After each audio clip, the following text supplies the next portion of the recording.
කීයද K-MEN-O4 ධන 7යි. ඊට පස්සේ මෙයාගේ ධන 2යි. එතකොට වෙනස කීයද ළමයාගේ? 5යි. ඊට පස්සේ මොකද අපි කරන්නේ? මෙතන ධන 2යිනේ. ඊට පස්සේ මෙතන ධන 3යි ඔක්සිකරණ එක. කියන්නේ එයා තමයි ඔක්සිකරණය වෙලා තියෙන්නේ. එතකොට මෙතන වෙනස කීයද? 1යි. දැන් මොකද කරන්නේ?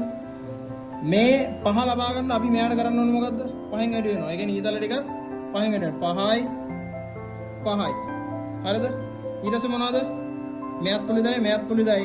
නමුත් මතක තියාගන්න මෙතනට මෙන්න මේ ක්ලෝරින් එන්නේ කොතනින්ද? FeCl2 ගෙන්.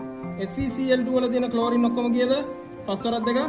එහෙනම් මෙතනටත් 10යි. හරිද?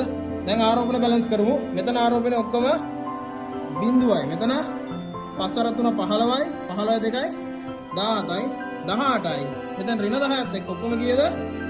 ධන 18යි ඍණ 10යි කියන්නේ ධන 8යි. ධන 8 බැලන්ස් කරගන්න නම් මේ පැත්තට කොච්චරක් දාන්න ඕනද? h + 8ක්. ඊට පස්සේ බලන්න මෙහි වෙන කොහේ හරි h තියනවද කියලා නෑ. මෙතන විතරයි. මෙතන h බැලන්ස් කරන්න 8 අපි දානවා මෙතනට 4ක් H2O. බැලන්ස් ප්‍රතික්‍රියාව හරි.